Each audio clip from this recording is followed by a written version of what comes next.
Hi, my name is Yi, and this is a video presentation about anxiety disorder.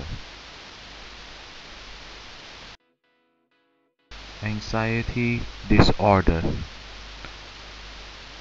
There is a wide variation in the appearance of the behaviors typical of the range of anxiety disorders. However, underlying all of them is the experience of strong or frequent anxiety or fear. Now, there are a few types of anxiety disorder: post-traumatic stress disorder, obsessive-compulsive disorder, generalized anxiety disorder, childhood anxiety disorder, social anxiety disorder, separation anxiety, panic disorder, agoraphobia, and phobias. Now, my video will be focused on agoraphobia. Agoraphobia. Agoraphobia is a fear of public places and open spaces. However, it is now believed that agoraphobia develops as a complication of panic attacks. Agoraphobia may arise by the fear of having a panic attack in a setting from which there is no easy means of escape. Now, what this means is that it is a condition where the sufferer becomes anxious in environments that they are unfamiliar or where he or she perceives that they have very little control. Now, triggers for such anxiety may include wide open spaces, crowds, or traveling. Now, even though it is in short distance.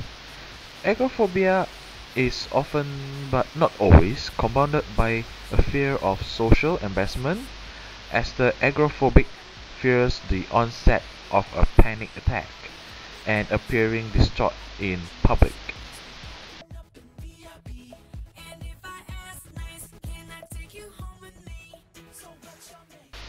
Now, this is the image of the stages of agoraphobia. The first stage will be initial stage, which is a phobic situation. The person will be in a crowded public place and their reaction will be difficulty in breathing. Now, they will feel that they can't breathe. I want to run out of this place, and their reaction towards this will be breathing rapidly, legs feeling weak, then followed by they're thinking that I'll suffocate, this is the end, I'll fall over, my legs won't carry me. The reaction will be their head feels very heavy, I'm shaking like a leaf, I feel like fainting, and I feel dizzy. Now this will lead to I'll have a heart attack, I'll faint here, I'll collapse, I'll go crazy, I'll never recover. And this is all the rising stage. Followingly will be the spiraling stage, which is it's all happening at one time. The breathing, the head, the legs, the world is closing in onto me. These are all mixed feelings of panic and racing thoughts going off uncontrollably in all directions at one time.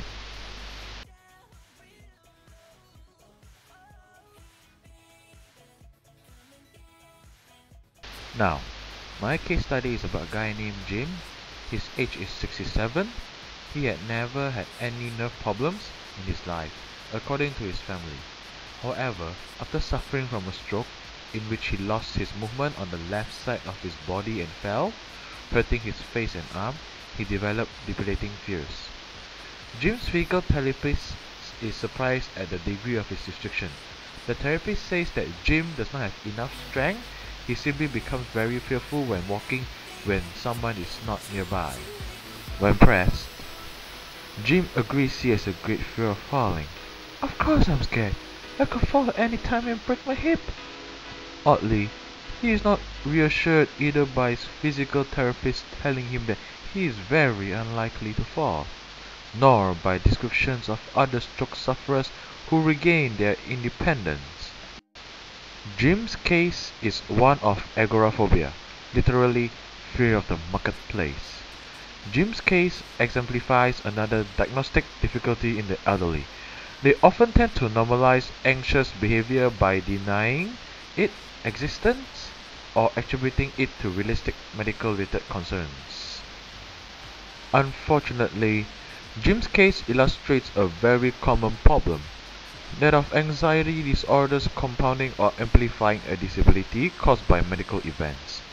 In James' case, a stroke that might only lead to minor changes in function is instead a severely disabling event when combined with agoraphobia.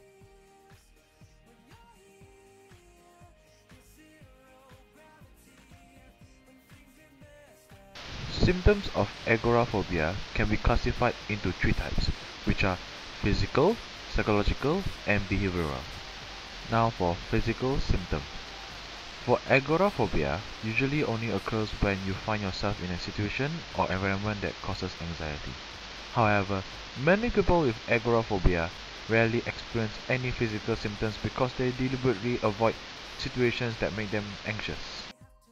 The few physical symptoms of agoraphobia are rapid heartbeat, rapid breathing, feeling hot and sweaty, nausea, upset stomach, and trembling.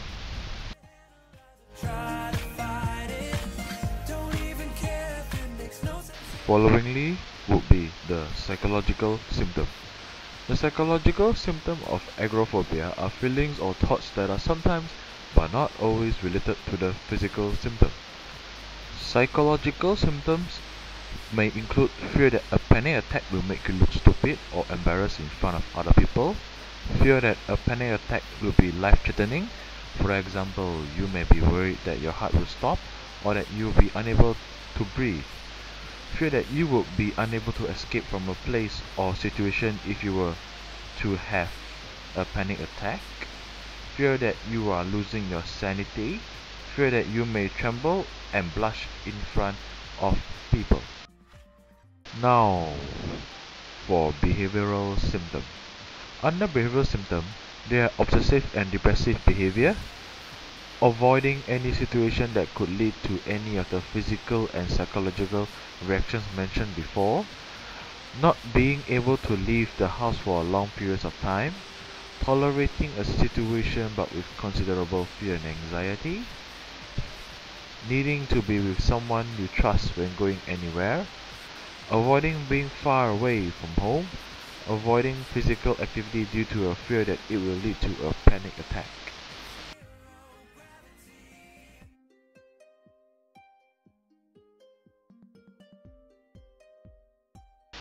Now, there are a few treatments for agoraphobia. First would be the psychological therapy, followed by medication.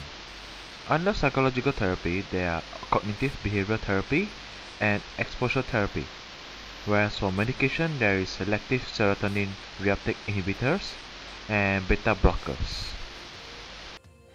Cognitive behavioral therapy. CBT is a type of psychotherapy that is based on the principle that the way you feel is partly dependent on the way you think about things. CBT teaches you to behave in ways that challenge negative thoughts. Your therapist will be also able to teach you more ways of changing your behavior, which should make it easier for you to deal with future panic attacks.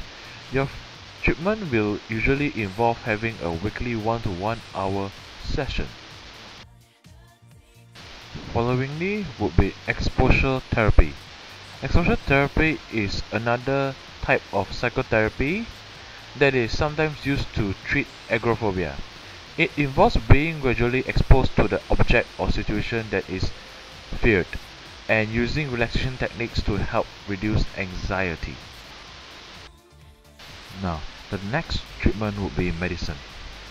Under medicine, there is selective serotonin reuptake inhibitors, which is also known as SSRIs. This is a type of antidepressant that work by increasing the level of a chemical in your brain called serotonin. SSRIs are the most commonly prescribed form of antidepressants for treating phobias. They are usually started at a low dose before gradually being increased as your body begins to adjust to the medicine. Followingly would be beta blockers. Beta blockers are a type of medicine that can control symptoms of anxiety such as sweating and trembling. Beta blockers work by slowing down your heart rate and the force of your heart. This reduces the pressure at which the blood is pumped out of your heart and around your body.